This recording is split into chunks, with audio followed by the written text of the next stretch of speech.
So guys, কেমন আছো তোমরা? অবশ্যই ভালো আছো। হ্যাঁ, আমিও ভালো আছি। সকাল সকাল কোথায় যাচ্ছি তাই তো ভাবছো? একটু বাজারে ব্যাগটা নিয়ে বাজার করতে যাচ্ছি। তো চলো বাজার করতে যাই।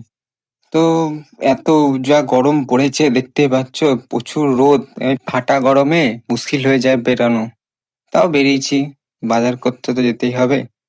কেন, কাজের জিনিস তো নিজেকেই সবকিছু আনতে হবে। এসেছি এই গরমে। ভাল লাগে, ঝড় বৃষ্টি যা হোক, তো কাজের মাল তো আনতেই হবে। মাথার চুলটা সবসময় দেখছি চোখের সামনে চলে আসে, তাই একটু ঠিক করে নিচ্ছি চুলটা।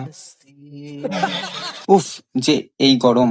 ভাবিনি এই গরমে বাইরে বের হব, কিন্তু কাজের কিছু জিনিস কেনা খুব জরুরি ছিল, তাই চলে এলাম বাজারে।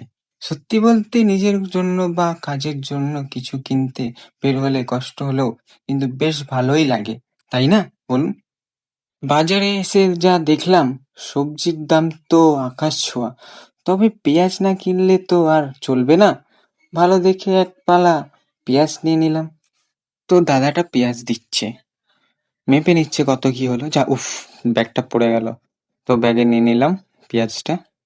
আরো অনেক কিছু নিলাম, তো ওগুলো তুলিনি, সব দেখে নাও। বাজারে প্রচুর গরম, তাও বাজার করছে সবাই, আমিও করতে এলাম। তো চলো, আরো অনেক কিছু নেবো, তো দেখাবো, চলো।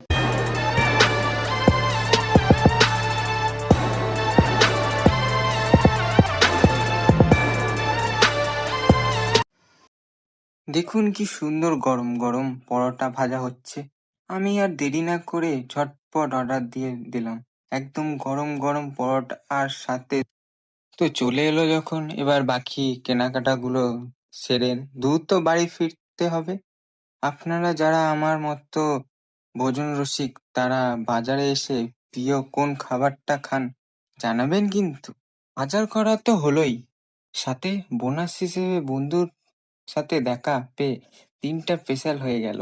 গরম যাই হোক, মাঝে মাঝে এমন সারপ্রাইজ দিনটাকে সুন্দর করে দেয়। আপনাদের কার কার এমন অভিজ্ঞতা হয়েছে কমেন্টে জানাবেন।